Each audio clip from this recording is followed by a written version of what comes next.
स्याहू माता से जुड़ी है अहोई अष्टमी व्रत की कथा। अहोई अष्टमी व्रत इस साल 13 अक्टूबर 2025 को रखा जाएगा। इस व्रत में अहोई माता की पूजा की जाती है। इस दिन स्याहू माता का चांदी का लॉकेट बनवाते हैं और हर साल उसमें 2 चांदी के मनके डाले जाते हैं।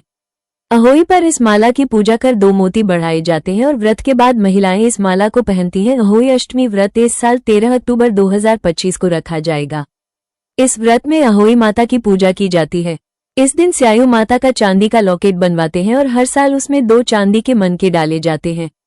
अहोई पर इस माला की पूजा कर 2 मोती बढ़ाए जाते हैं और व्रत के बाद महिलाएं इस माला को पहनती हैं।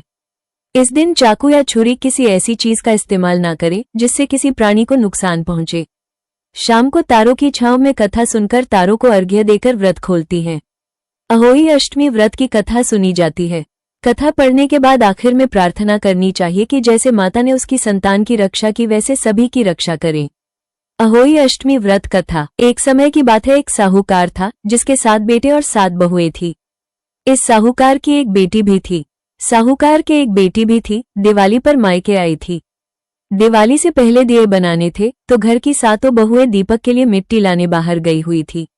ऐसे में नंद भी उनके साथ चली गई। दिवाली से पहले कार्तिक बदी अष्टमी को 7 बहुएं अपनी एकलौती नंद के साथ जंगल में मिट्टी लेने गई। जहां से वे मिट्टी खोद रही थी वहीं पर स्याऊ सेहे की मांद थी। अचानक धोखे में मिट्टी खोदते समय नंद के हाथ से सेही का बच्चा मर गया। इससे स्याऊ को गुस्सा आया और स्याऊ ने कहा कि मेरे बच्चों को तूने मारा, अब मैं तेरी कोख बांधूंगी।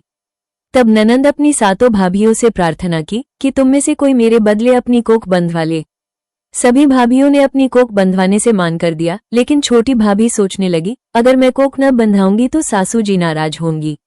ऐसा सोचकर ननंद के बदले छोटी भाभी ने अपनी कोख को बंधा ली।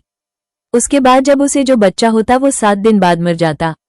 एक दिन साहूकार की स्त्री ने पंडित जी को बुलाकर पूछा कि क्या बात है, मेरी इस बहू की संतान 7वें दिन क्यों मर जाती है। तब पंडित जी ने बहू से कहा कि तुम काली सुरही गाय की पूजा किया करो। उन्होंने बताया कि दरअसल काली गाय स्याहू माता की भायली है, वो तेरी कोख छोड़े तो तेरा बच्चा जिएगा। छोटी बहू ने पूरी लगन से गाय की सेवा की। वो गौ माता के उठने से पहले ही वहां की सफाई कर जाती थी। एक दिन गौ माता बोली कि मेरे जागने से पहले कोई रोज मेरी सफाई कर जाता है, सो आज देखूंगी। गौ माता खूब तड़के जागी तो क्या देखती है कि साहूकार की के बेटे की बहू उसके नीचे सफाई आदि कर रही है। इससे गौ माता प्रसन्न हुई और बोला कि मैं तुझसे प्रसन्न हूँ, तुझे जो चाहिए वो मांग ले। तब साहूकार की बहू बोली कि स्याहू माता तुम्हारी भायली है और उन्होंने मेरी कोख बांध रखी है, उनसे मेरी कोख को खुलवा दो। गौ माता ने कहा अच्छा। तब गौ माता 7 समुद्र पार अपनी भायली के पास उसको लेकर चली। रास्ते में कड़ी धूप थी, इसलिए दोनों एक पेड़ के नीचे बैठ गई। इतने में वहां एक सांप दिखाई दिया। उसी पेड़ पर गरुड़ पंखनी के बच्चे थे। सांप गरुड़ पंखनी के बच्चों को मारने लगा। तब साहूकार की बहू ने सांप को मारकर ढाल के नीचे दबा दिया और बच्चों को बचा लिया। थोड़ी देर में गरुड़ पंखनी आई तो वहां खून पड़ा देखकर साहूकार की बहू को चोंच मारने लगी।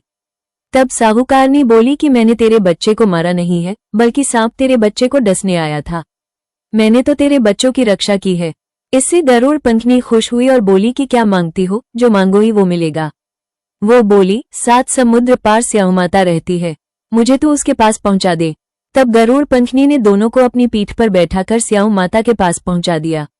स्याहू माता उन्हें देखकर बोली कि आ बहन बहुत दिनों बाद आई। फिर कहने लगी कि बहन मेरे सिर में जू पड़ गई है। तब सुरही के कहने पर साहूकार की बहू ने सिलाई से उसकी जुएं निकाल दी। इस पर स्याहू माता प्रसन्न होकर बोली कि तेरे 7 बेटे और 7 बहुएं हो। साहूकारनी बोली कि मेरा तो एक भी बेटा नहीं, 7 कहाँ से होंगे। स्याहू माता बोली वचन दिया, वचन से फिरूं तो धोबी के कुंड पर कनकरी हूं। तब साहूकार की बहू बोली माता मेरी कोख तो तुम्हारे पास बंद पड़ी है। इस पर माता ने कहा कि जा, तेरे घर में तुझे 7 बेटे और 7 बहुएं मिलेंगी। तू जाकर उजमान करना, 7 अहोई बनाकर 7 कढ़ाई करना। वो घर लौटकर आई तो देखा 7 बेटे और 7 बहुएं बैठी हैं। वो खुश हो गई। उसने 7 अहोई बनाई, 7 उजमान किए, 7 कढ़ाई का। दिवाली के दिन जेठानियां आपस में कहने लगी कि जल्दी जल्दी पूजा कर लो, कहीं छोटी बहू बच्चों को याद करके रोने न लगे। काफी देर तक रोने की आवाज नहीं आई तो जेठानी ने बच्चों को भेजा। बच्चों ने देखा और वापस जाकर कहा कि चाची तो कुछ मान रही है, खूब उजमान हो रहा है। ये सुनते ही जेठानियां दौड़ी दौड़ी उसके घर गई और जाकर पूछने लगी कि तुमने कोख कैसे छुड़ाई। वो बोली तुमने तो कोख बंधाई नहीं, मैंने बंधा ली। अब स्याऊ माता ने कृपा करके मेरी को खोल दी है। स्याऊ माता ने जिस प्रकार उस साहूकार की बहू की कोख खोली, उसी प्रकार हमारी भी खोलियो, सबकी खोलियो। कहने वाले की तथा हुनकार भरने वाले तथा परिवार की कोख खोलिए। सभी की संतान की रक्षा करना। अहोई माता आरती। जय अहोई माता, जय अहोई माता। तुमको निसदिन ध्यावत हर विष्णु विधाता। ओम जय अहोई माता। ब्रह्मणी, रुद्राणी, कमला, तू ही है जगमाता। सूर्य चंद्रमा ध्यावत नारद ऋषि गाता। ओम जय अहोई माता। माता रूप निरंजन, सुख संपत्ति दाता। जो कोई तुमको ध्यावत नित मंगल पाता। ओम जय अहोई माता। तू ही पाताल बसंती, तू ही है शुभ दाता। कर्म प्रभाव प्रकाशक, जगनिधि से त्राता। ओम जय अहोई माता। जिस घर थारो वासा, वाही में गुण आता। कर न सके सोई कर ले, मन नहीं घबराता। ओम जय अहोई माता। तुम बिन सुख न होवे, न कोई पुत्र पाता। खान पान का वैभव तुम बिन नहीं आता। ओम जय अहोई माता। शुभ गुण सुंदर युक्ता, क्षीर निधि जाता।